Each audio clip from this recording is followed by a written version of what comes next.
নমস্কার, শুভ সকাল। আমি সুধা, আপনারা দেখছেন সুধা রান্নাঘর। তো আজকে চলে এসেছি সুধা রান্নাঘরে বেগুন। আজকে এই বেগুনের একটা রেসিপি করব। যারা না খেয়েছেন তারাও কিন্তু এই বেগুনটা আজকে খাবেন। তো চলে এসছে বড় বড় দুটো বেগুন। তো চলুন আগে কেটে পরিষ্কার করে নিই। বেগুনগুলো এরকম বড় বেগুনই দরকার। যে বেগুনটা আমি যে জিনিসটা করব এরকম বড় বেগুন না হলে হবে না। এরকম আমি চাকা চাকা করে কেটে নেব। এই যে পোকা,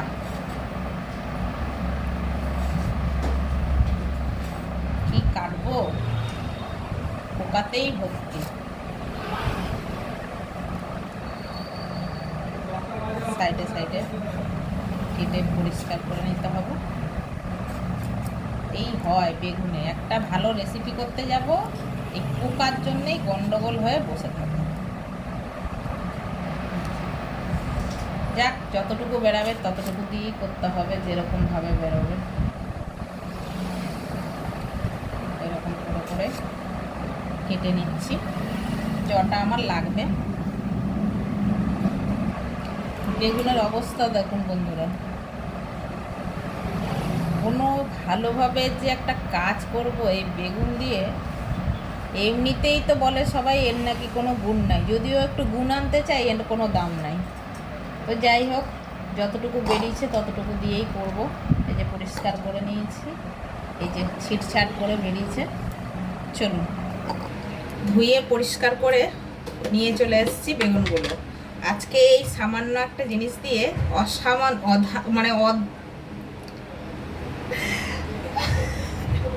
শুধু আমি হলুদ দিয়ে দিয়েছি। আজকে এই বেগুনের গুণ আমি এনেই ছাড়বো। অনেকে বলে না বেগুনের কোনো গুণ নেই, অসাধারণ একটা রেসিপি তৈরি করছি এই বেগুন দিয়ে। দিয়ে দিলাম লঙ্কা গুঁড়ো, হলুদ গুঁড়ো দিয়ে দিচ্ছি ধনে গুঁড়ো।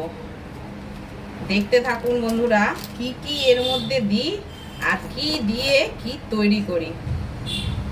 যারা বেগুন ফেলে দিতেন তারাও আর কিন্তু আজকের পর থেকে বেগুন কেউ ফেলবে না। দিয়ে দিলাম জিরা গুঁড়ো, দিয়ে দিচ্ছি স্বাদ অনুযায়ী লবণ। এটা কিন্তু মাস্ট, এটা দিতেই হবে। তো সবই মাস্ট, সব না দিলে কিন্তু এই রেসিপিটা অন্তত ভালো লাগবে না বেগুনের। তো গোটা বেগুনটা যদি পেতাম ভালোই হতো। যা পোকা, বেগুন গোটা সবাই পায় না, আমি বলে না, যা পোকা বেগুনে বেরোবেই। তো আমি এগুলো ভালো করে হাত দিয়ে এরকম ডলে ডলে ম্যারিনেট করে মশলাগুলো মাখিয়ে নেব। চলো, আমার মশলাগুলো সব মাখানো হয়ে গেছে বেশ ভালো করে। একটি ফ্রাই প্যান বসিয়ে দিয়েছি, ওতে আমি বেশ খানিকটা তেল দিয়ে দিচ্ছি। তেলটা এবার গরম হোক। এই তেলটার মধ্যে বাকি রান্নাটা আমি করে নেব। এটা ফ্রাই প্যানেই ভালো হবে, যার জন্য ফ্রাই প্যানটাই আমি নিলাম। গরম হয়ে গেছে, দিয়ে দিচ্ছি। গ্যাসটা কমিয়ে দিলাম।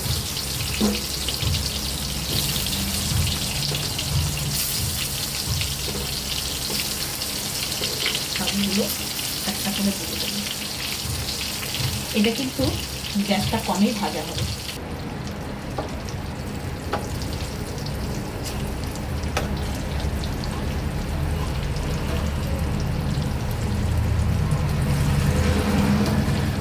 উল্টে পাল্টে ভেজে নিতে হবে, একটু কড়া করে ভাজতে হবে।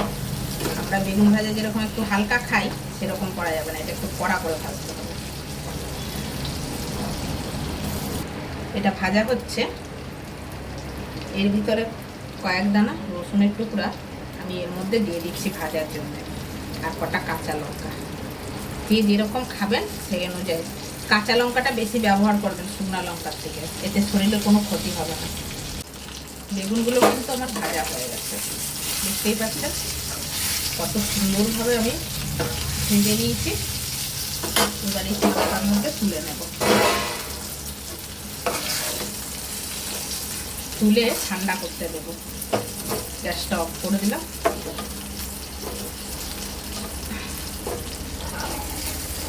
লঙ্কা টঙ্কা রসুন যা আছে এর ভিতরে মোটামুটি সব তুলে নেব।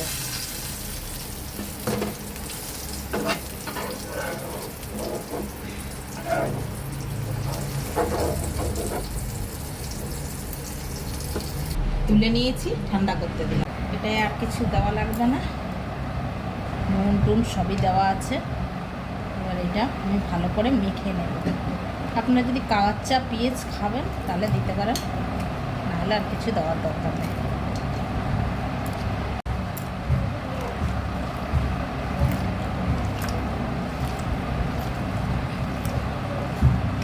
এরকম করে একবার বেগুনটা করে খেয়ে দেখবেন, গরম গরম ভাতের সাথে আর কোনো কিছু দরকার হবে না।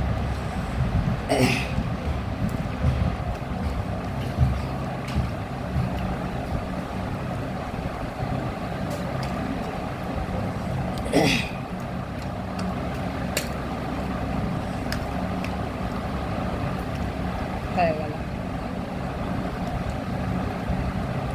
কে কে এরকম ধরনের রেসিপি খেতে পছন্দ করেন অবশ্যই কমেন্টে জানাবেন। কেমন লাগলো সেটাও বলবেন। আজকের মতন বিদায়, বাই বাই।